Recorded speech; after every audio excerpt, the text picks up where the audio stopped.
I'm sure we're all familiar with the infamous debate of who Ninjago's focus character is. Some people say it's Kai because he was the original main character, some people say it's Lloyd because he's the Green Ninja and he's gotten the most seasons. It's a whole thing. I'm very much of the mindset that there's no one main character in Ninjago, but Lloyd is definitely, like, the central protagonist. Like I said, he's the Green Ninja and he gets the most focus, and he's the team leader.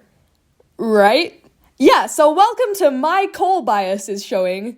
Enjoy. What I should clarify is, yes, I know that Lloyd's the team leader. I'm not saying that he isn't. My aim with this video isn't to go around disproving any canon information. And what I should also mention is a lot of this is going to be my own personal interpretation, so don't feel like you need to agree with everything I say. I'm just going to take a look at Cole and Lloyd and how leadership plays a role in both their characters, and I'm going to discuss sort of who's the best candidate to lead the team moving forwards, if that makes sense. So without further ado, let's actually back up a little. Does the team even have a leader? Yes and no. A big point in Possession was there was kind of a power struggle between the main four as they were each trying to lead in their own ways, and none of them were very good at it. And then at the end, Lloyd returns, and they're like, ah yes, Lloyd, leader, good. But then in Master of the Mountain, Wu says that they don't have a leader. They are a team. Wildbrain is just crushing it with this plot continuity, I swear. But let's work off the assumption that Lloyd was the leader of the main six as of becoming the Green Ninja. He was trained by the others for a little while, but then came the episode where he got aged up, and then it was very much like, oh, you are an adult now, no more love and support is needed for you, go save the world.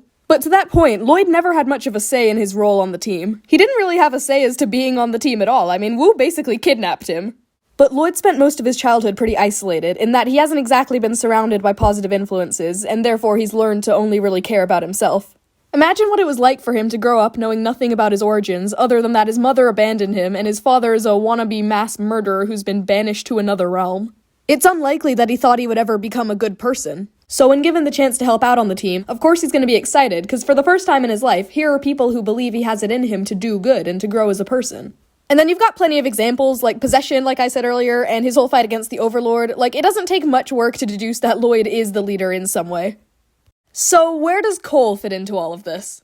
There's the obvious thing that he was the original leader before Lloyd arrived, but that's probably just because he was the first to meet Wu. What I want to call attention to is his backstory. From an early age, he's been pressured by high expectations. His dad, and presumably a lot of their family, all belong to the world of performing arts, and Cole is expected to follow in that legacy. He's led to believe that if he isn't successful, then he'll be a disappointment, and that pressure is what prompts him to run away from home, which is how he eventually meets Wu and the rest of the team. So like Lloyd, I can see why Cole would be quick to gravitate towards the team, because here's a group of people who don't pressure him to be anything more than who he already is. You've got Cole, who feels pressured by high expectations, and Lloyd, who feels trapped by low expectations, and it lands them in the same place. So why then was the younger, less responsible former criminal Lloyd chosen to be team leader over someone like Cole?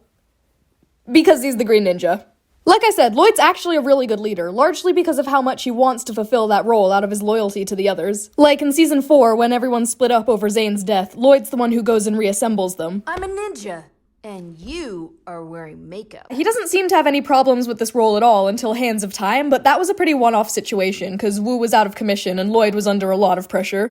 There's more stuff that I want to say about Hands of Time, and I'm gonna come back to it in a minute, but first of all, okay, so I'm gonna side tangent real quick, and I am going somewhere with this, just kind of bear with me. But Crystallized is literally Hunted. Like, they are the same season. They both have magical dragon stuff, they both show Lloyd learning about his Oni heritage, they both have similar sets of villains. Crystallized basically took everything Hunted did, and then did it worse. They've even got, like, almost identical scenes. Like, in the finale of Hunted, there's this scene with Kai and Skylar. What happened? We won. But then Crystallized has the exact same scene. What happened? Did we win? I'm sorry, you can't tell me this was a coincidence. Did we win? We won. But speaking of Cole, the point I really want to make is the news broadcast. In Hunted, when the city's at its lowest moment, Lloyd makes a live speech on TV to restore everyone's confidence and bring them all together. And this is seen as the recovery moment for his role as a leader, because at the start of the season, he was done. He didn't want to lead anymore. It took a lot of encouragement from other people to get him to rise up again. How do I lead the resistance? By finding your voice. That's exactly what he does. He finds his voice and he brings the city together to fight off a common threat. Then in Crystallized, the same thing happens. The city gets decimated, all hope is lost, but then a message is sent out and everyone bands together. Except it's not Lloyd who sends the message, it's Wu and Cole. Let's go back and look at Hunted. While Lloyd's in Ninjago City with the Resistance, Cole and Wu are in the First Realm. Wu's age has been reset and he's lost all his memories, and it's up to the ninja to retrain him to be their master again. And Cole's the person who takes on most of that work. We see him teach Wu a lot of the lessons that he's taught the team over the years, and this is the first real example we get of Cole stepping in for Wu directly. So Hunted's interesting, because you've got Lloyd, who has an arc that directly centers around leadership, but then you've also got Cole filling in for Wu and being a leader in that way. Which brings me to one of my main points, Wu. You fought all of us at once and kicked our butts. Remember that? Yes. Yes, I do. That was fun. Let's be honest, Wu's the actual leader. While he isn't on the battlefield directing the team, he is still their master. Hands of Time even made the point that Lloyd, despite already being the leader in some sense, still had yet to attain the higher rank of master. That season ended with Wu disappearing, and the team chose Lloyd to take his place. So I think we can redefine leader in this context as not only the immediate leader of the team, but also the person who's most likely to take over for Wu. Going off Hands of Time, obviously that person is Lloyd. He's close to him, and he steps up to fill in his absence. But then you've got Hunted, where Cole, who's also close to Wu, does the exact same thing. But what's different about Cole is he chose to replace Wu.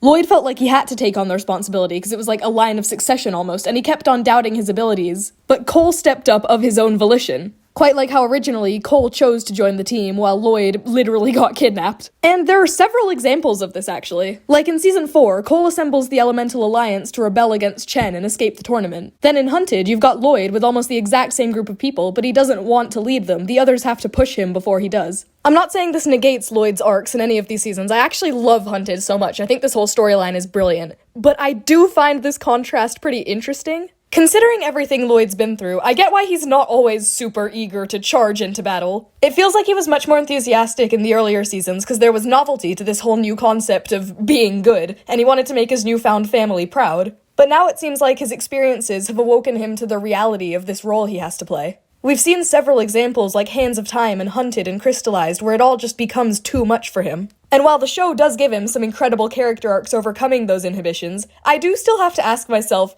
is he okay? Now, there is one season where Cole went through something kind of similar, and that is Master of the Mountain. Let me just play some clips for you. Did Cole tell you he was the leader? I assumed it. For your information, Cole is a fantastic leader. So one of the things that happens in Master of the Mountain is Cole decides to lead the Upply, formerly known as the Lowly, and he starts expressing frustration in this role. And this does kind of sound like what I've been saying about Lloyd. But there are also 3 major differences. The first one being, again, Cole chose to lead them. No one pushed him into this position. He decided to be their leader. The second thing being, when Lloyd was getting frustrated, it's because he thought that he wasn't a good enough leader and he didn't want to be in this position anymore. Whereas with Cole, he's frustrated because he knows that he can do better and he feels like he's not meeting his own standards. And the third thing is Wu. His whole thing in Master of the Mountain is that he doesn't feel like the team needs him as their master anymore. And the thing that snaps him out of it is seeing Cole start thinking similar things about himself. He realizes that he's thinking irrationally because he sees those thoughts mirrored in Cole. Cole is a mirror to Wu. Like, do you see what I'm saying? Wu, the master of the team, is given a character arc dedicated to leadership, and it's done in direct parallel with Cole. Not Lloyd. Ninja never quit. And from this moment on, neither do masters. And there are a bunch more little things scattered throughout the show that show Cole basically honoring things that Wu's done. Like this flashback. To find you, Cole. And I'll find you, Master. And then Crystallized. The season starts off with the whole team split up because of what happened to Nia. The whole team, that is, apart from Cole.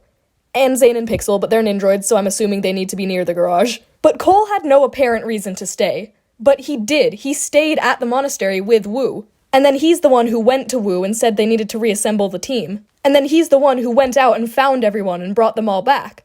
Is this sounding familiar to anyone? Because it's literally the start of Tournament of Elements. It's the same thing. The team is split up, and their leader brings them back together. This time it's Lloyd pulling away from the team, and Cole trying to convince him to return.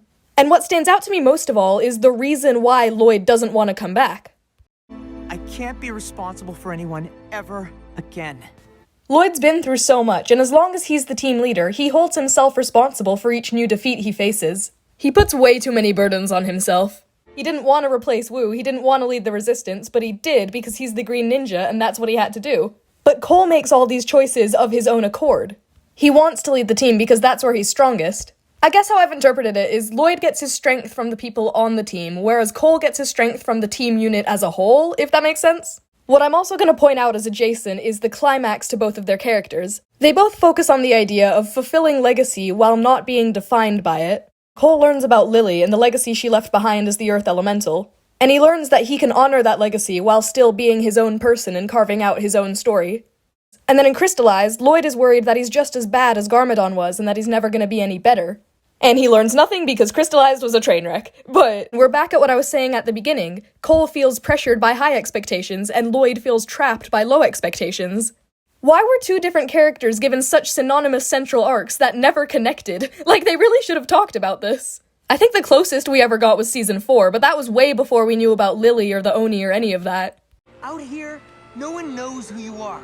No one expects anything of you. But what would Zane expect? You're the Master of Earth, Cole. The biggest connecting link between Cole and Lloyd is the idea of legacy. They both have legacies that they were born into that they try to get out of. With Cole, it's the Royal Blacksmiths, and then with Lloyd, it's Garmadon and murder. One of them is a lot more extreme than the other, but you get my point. And then they both experience living up to someone else's legacy in the form of Wu, and also Lily in Cole's case. What both of them have in common that not many other characters do is the idea of surpassing that legacy. Lloyd unlocked his golden powers and defeated the Overlord, and Cole unlocked the Spinjitzu Burst, which are both things that Wu has never done. So both Lloyd and Cole have also left behind their own legacies, which is what makes them stand out so much as characters. So my closing question is really not who the leader is, because Lloyd is the leader, but who between them is better prepared to be the leader moving forwards? I really don't know. I mean, okay, I'll admit I have been extremely biased towards Cole throughout the duration of this video, but I'm actually curious. Like, should the role of leader go to the person who's had the most growth in that role, or should it go to the person who naturally operates best in that role? It would have been nice to see some discussion around this in Crystallized, but Crystallized is Crystallized. So, also, I am like 95% positive that Dragon's Rising is gonna come out and this entire video is gonna become irrelevant, but, you know. So yeah, feel free to let me know your own thoughts. I feel like I'm in the unpopular Cole-leaning minority here, so yeah, hopefully everyone doesn't hate me now. And yeah, that about wraps everything up. So hopefully you all have a good day, and I will be seeing ya. Did we win? We won.